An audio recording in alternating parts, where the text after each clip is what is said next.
What's up, guys? We are looking at a new Funko product today, something that was previously a convention exclusive that was shared with Entertainment Earth, and this I think is probably the first Funko review I've done in a few months probably. So we're going to take a look at, of course, it's Masters of the Universe. We've got the Emerald City Comic-Con shared exclusive Beastman and Sorceress Vinyl 2-pack. So these guys are in that standard kind of box that we've seen for this line, where they have this color scheme that runs down that matches the look and feel of the figures inside, and then the back has just some shots of the products themselves. It's kind of plain, but I like it. Of course, we're not going to leave these guys in. We're taking them out. So let's pull them out and take a closer look.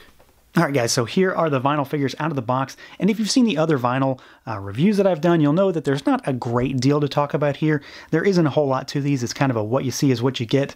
Do they look like the character, and is the paint apps and sculpt good? And for this particular set, outside of the fact that I think they're kind of a weird pairing, I would have rather have gotten, say, Sorceress and Tila, or Beastman and Merman, something like that. I feel like these two don't really go together. There's nothing that really ties the two of these particular characters together, but I do like them. They've been on a big Beastman kick for sure lately, and I'm really excited to get the Sorceress in any capacity, because there's a huge lack of her in all of the modern lines that we have had from Funko.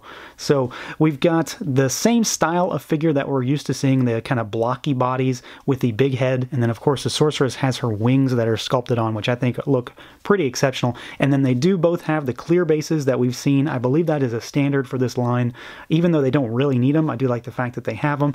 It'd be weird to not get them just because they don't need them.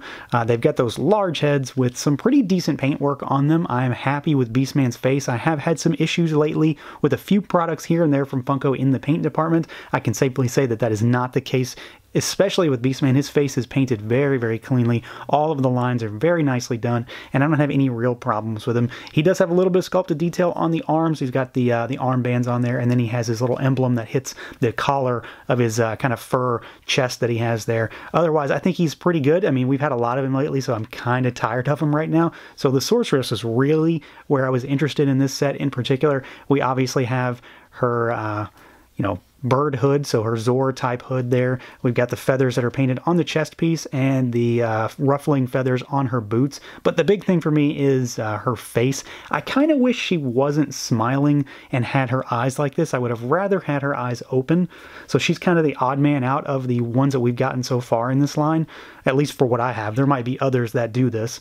I just wish that she had her eyes open. I'm okay with this, but it's not my preferred look. I do really like a lot of the detail that they put onto the feathers and the wings.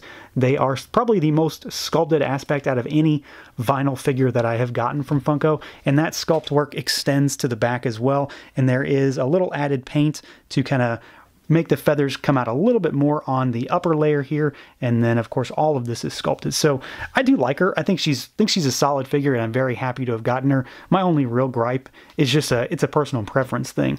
It comes down to I would have rather seen her eyes, but these do look really good. I actually think these are better than the He-Man and Trapjaw pack that we've gotten, and I think most of that probably comes down to the fact that I was so excited to get the Sorceress. But what are you going to do? At the end of the day, they are all a nice little set, and they work well together. So it's really, more of a character preference than anything else. I just really like getting Sorceress product. So overall, I am very happy with these. Beastman is a little bit on the tired side in terms of all the products that I've been getting lately, but I do like him. He was executed well. Sorceress, again, executed very well. Fine paint apps on both, and I do like the sculpt work on them. The only real downside that I think I can really point out that would maybe be a problem is the weirdness that Beastman doesn't have his weapon. He-Man has his sword. Beastman doesn't have his whip, whereas all the other Funko Beastman stuff does. So that's kind of an odd thing out. It could just be a thing for this line. I don't know the ins and outs of what they do or don't do really at this point, since I only buy certain things. But otherwise, I'm happy with them, and if you did get them, I would be interested to hear your thoughts as well. I don't know if they're still available or not. You could get these at Entertainment Earth, so check them out. I'll put a link down below. But that's going to do it for this little look at the Vinyl 2-pack, Sorceress and Beastman. Feel free to like, comment, subscribe, and share. Let me know what you think, and until next time.